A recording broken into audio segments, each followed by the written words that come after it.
Un hombre solo puede ser él mismo mientras está solo, y si no ama la soledad, no amará la libertad, porque es únicamente cuando está solo que realmente es libre. La restricción está siempre presente en la sociedad, como un compañero del que no se puede librar, y en proporción a la grandeza de la individualidad de un hombre, le será difícil soportar los sacrificios que toda interacción con los demás exige. Schopenhauer amaba la soledad, pensaba que ser autosuficiente, ser todo para uno mismo, no desear nada, ser capaz de decir, todo lo que tengo, lo llevo conmigo, esa es, sin duda, la principal cualificación para la felicidad. Para vivir y funcionar en la sociedad, debemos hacer sacrificios. Debemos ser cooperativos y, en general, agradables. Por encima de todo, debemos ser capaces de relacionarnos con el hombre común. Las charlas inteligentes, sean graves o humorísticas, son solo aptas para la sociedad intelectual.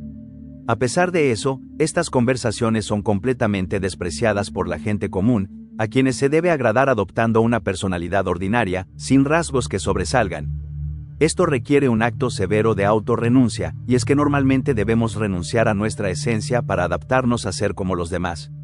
Para la persona inteligente, y especialmente para el hombre de genio, esto es una gran carga. El genio tiene dificultades para relacionarse con el hombre común, e inevitablemente se sentirá solo. Por lo tanto, lo mejor es aprender a disfrutar de la soledad. Pero, ¿por qué las conversaciones dentro de las sociedades, e incluso las mismas sociedades en sí, son tan triviales en primer lugar? La respuesta de Schopenhauer es elitista. Él piensa que la mayoría de la gente es simple de intelecto, y es precisamente porque son tan comunes que se sienten impulsados a interactuar con otros. Él dice que la persona promedio no es tonta por sí misma, sino que necesita a los demás para completarse. Por otro lado, la mente inteligente puede ocuparse de sí misma y no necesita distracciones ni actividades vacías, pero para la persona promedio, este tipo de actividades sin profundidad se vuelven necesarias. Muchas veces es esta vacuidad del alma, la que los impulsa a interactuar con otros, y es que su mente carece de elasticidad, no tiene movimiento propio. Un hombre, en el pleno sentido de la palabra, un hombre por excelencia, no representa una fracción, sino un número entero, es completo en sí mismo.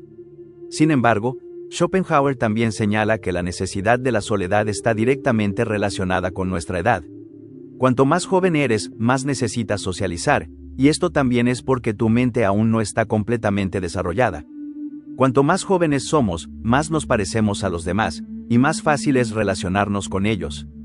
Los hombres de gran intelecto viven en el mundo sin pertenecer verdaderamente a él, por lo tanto, desde sus primeros años, sienten que existe una diferencia perceptible entre ellos y los demás. Pero solo de manera gradual, con el paso de los años, llegan a comprender claramente su posición. No todo el mundo es capaz de disfrutar de la soledad, somos criaturas sociales de manera natural, y el estilo de vida de los ermitaños pasa factura a nuestra salud mental.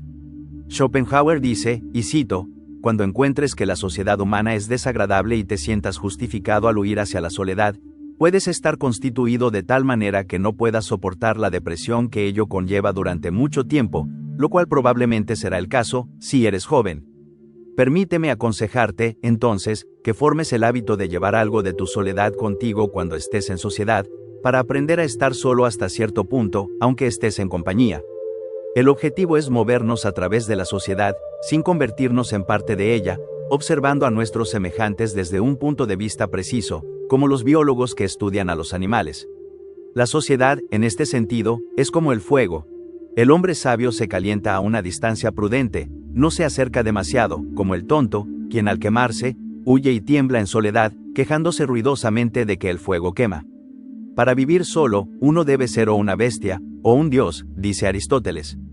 Muchas de las figuras más destacadas de la historia alcanzaron su estatus de grandeza aprovechando los beneficios encontrados en largos periodos de soledad.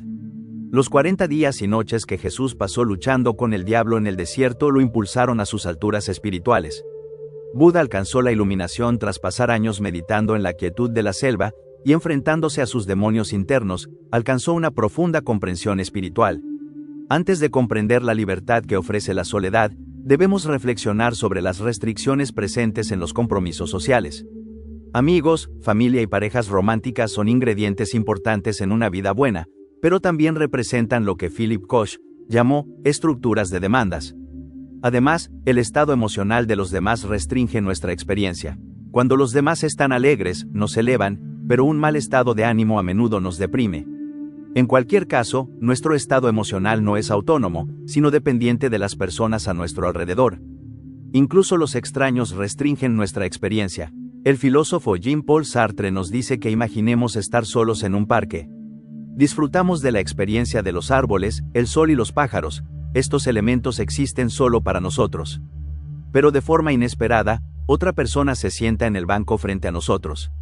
En ese momento, nos damos cuenta de que ahora somos un objeto en la conciencia de otra persona, y esto interrumpe nuestra comunión idílica con el entorno. Inmediatamente nos sentimos más autoconscientes y menos libres, menos capaces de simplemente ser. Esto es lo que Sartre quiso decir con la frase: el infierno son los otros. Todos estos obstáculos están ausentes en la soledad. La soledad se caracteriza por la ausencia de restricciones y una libertad que es inaccesible en el compromiso social. En la soledad somos libres de disfrutar de nuestro entorno sin la molesta conciencia de ser un objeto en el campo perceptivo de otra persona. Somos libres de hacer lo que queramos, cuando queramos. Abrirnos a todo el rango de nuestras emociones, pensamientos, deseos e imágenes internas, nos pone en contacto con partes de nuestro ser que enterramos bajo las máscaras sociales, que usamos cuando estamos con otros. Pero en la soledad somos libres de quitarnos estas máscaras, ya que no hay nadie a quien escuchar o a quien responder, salvo la voz de nuestra conciencia. O como el filósofo estadounidense Thomas Merton expresó en su obra, La vida silenciosa: no todos los hombres están llamados a ser ermitaños, pero todos los hombres necesitan suficiente silencio y soledad en sus vidas para permitir que la profunda voz interna de su verdadero yo se escuche, al menos ocasionalmente. Cuando esa voz interna no se escucha, la vida siempre es miserable y agotadora. Si el hombre está constantemente exiliado de su propio hogar, cerrado fuera de su propia soledad espiritual, deja de ser una persona verdadera. Ya no vive como hombre. Sin embargo, las voces que escuchamos en la soledad no siempre son agradables. A veces, la sintonización con uno mismo implica revivir traumas pasados y la emergencia de emociones dolorosas, miedos y ansiedades que hemos estado evitando al sumergirnos en las distracciones de la sociedad. Este estado de sintonización interna, en ocasiones implica sentir con intensidad devastadora los conflictos, las rabias, las intuiciones de mortalidad que hemos estado tratando de negar. Anhelos, celos, dependencias y distanciamientos pueden vivirse de manera segura cuando las personas sobre las cuales podríamos desatar estos sentimientos están ausentes. Aunque los conflictos y emociones que surgen en la soledad pueden causar sufrimiento, su aparición nos da la oportunidad de enfrentarlos conscientemente. Y si aprovechamos esta oportunidad para sentarnos en silencio y dejar que nuestras ansiedades y emociones angustiosas nos invadan, podemos procesarlas, resolverlas, liberarlas y sanar los problemas crónicos de salud mental que estaban generando. Y como observó Albert Camus, cuando un hombre ha aprendido, y no en teoría, cómo quedarse solo con su sufrimiento, cómo superar su deseo de huir, entonces tiene poco más que aprender.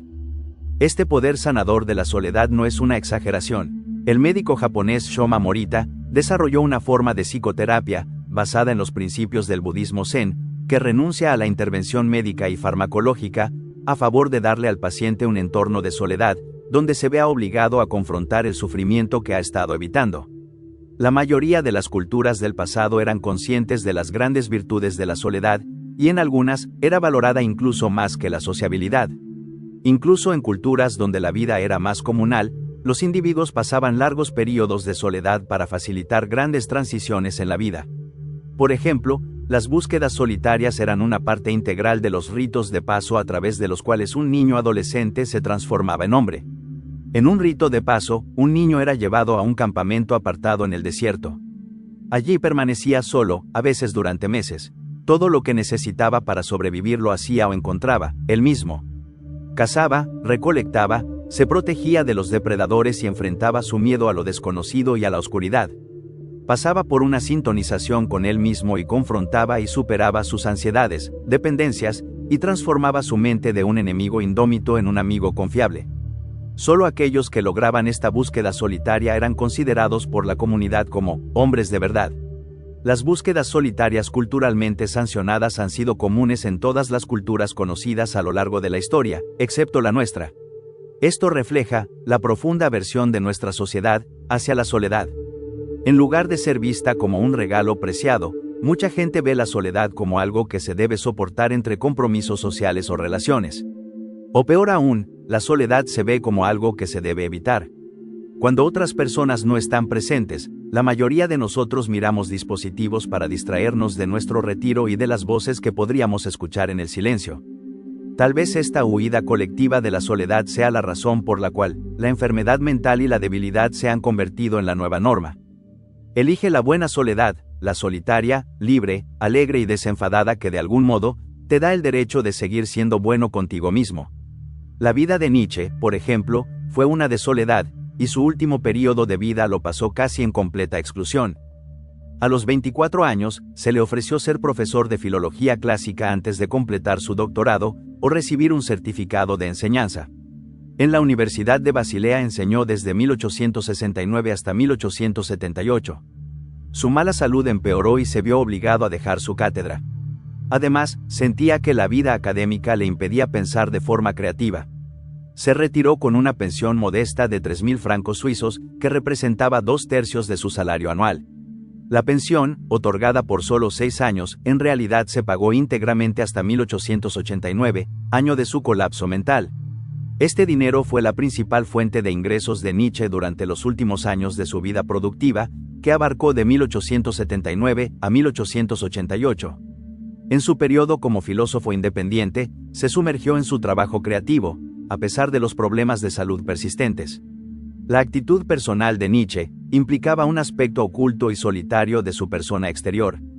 Carl Jung escribió en base a esto lo siguiente: me retenía un miedo secreto a ser como él, al menos en lo que respecta al secreto que lo había apartado de su entorno. Tal vez, quién sabe, había tenido experiencias interiores, percepciones que había hablado de manera desafortunada, y descubrió que nadie lo entendía. Sigmund Freud, en Rara Alabanza, señaló: Nietzsche tenía un conocimiento más penetrante de sí mismo que cualquier otro hombre que haya vivido o pueda vivir.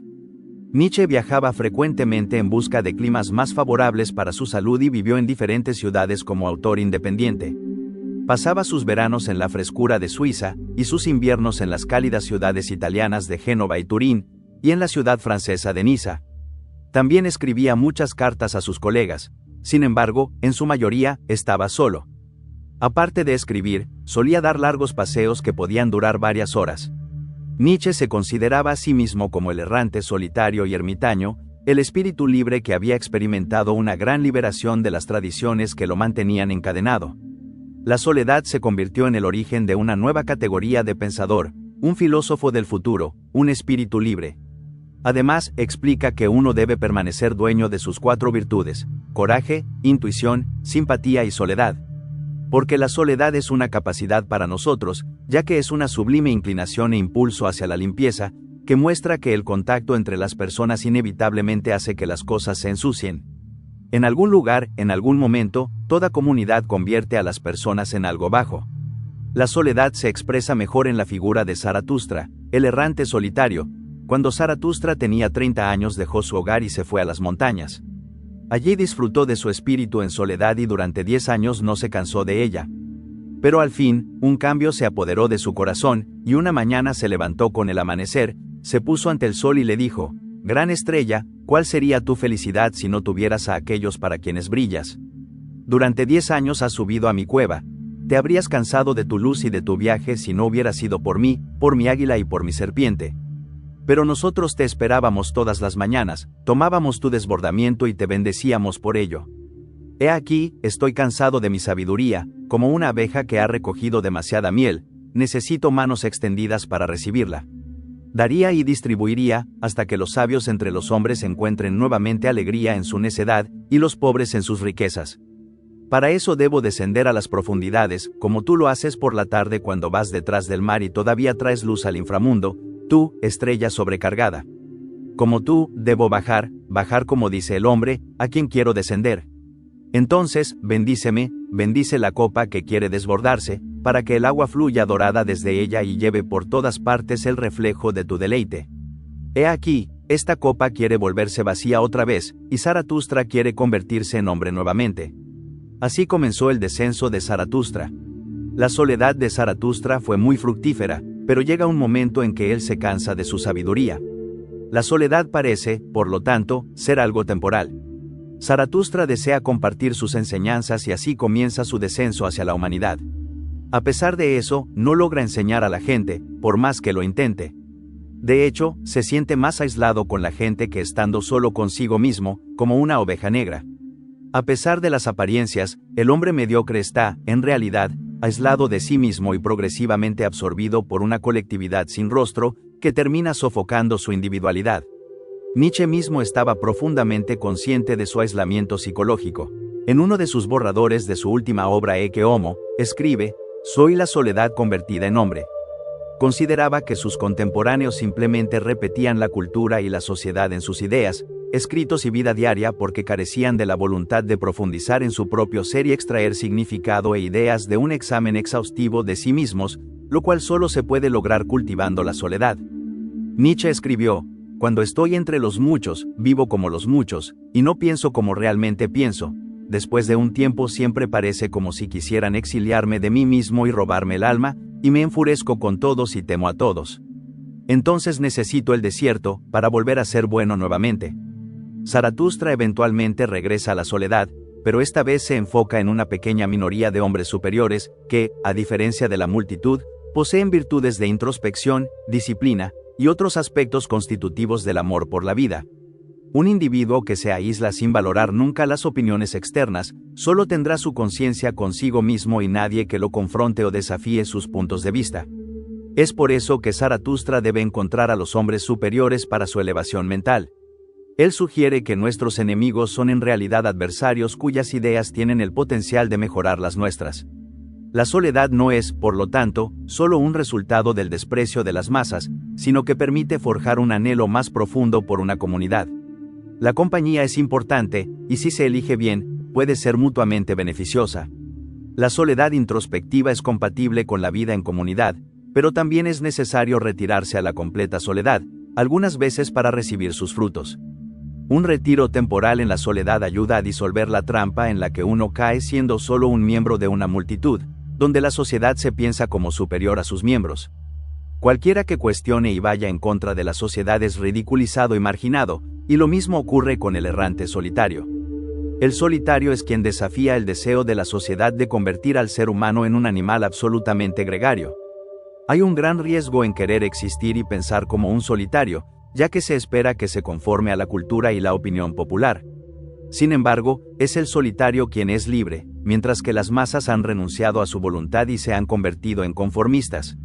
A pesar de eso, es en la soledad, donde todo lo que uno lleva consigo crece, incluida la bestia interior. Nietzsche indica que solo unas pocas personas pueden soportar la soledad, pero estas serán las que podrán cosechar sus frutos. La soledad tiene un aspecto de pertenencia que no está presente en la multitud. Sin embargo, estar físicamente aislado no implica automáticamente y de manera instantánea deshacerse de la huella social, porque la sociedad no solo aparece fuera de uno mismo, sino también dentro, a través de una conciencia común. Es una voz interna que contiene las normas y hábitos que prevalecen a nivel cívico y que, en mayor o menor medida, condicionan nuestra forma de hablar, interpretar, reflexionar, actuar y, en resumen, vivir. Tal como aprendemos de Nietzsche, en su obra, Así habló Zaratustra. Huye, amigo mío, a tu soledad. Te veo aturdido por el ruido de los grandes hombres y picado por las picaduras de los pequeños. El bosque y la roca saben bien cómo guardar silencio contigo. Sé una vez más, como el árbol que amas, el de ramas anchas, silencioso y escuchando, se extiende sobre el mar. Donde termina la soledad, comienza el mercado, y donde comienza el mercado, también comienza el ruido de los grandes actores y el zumbido de las moscas venenosas. Has vivido demasiado cerca del hombre pequeño y lamentable,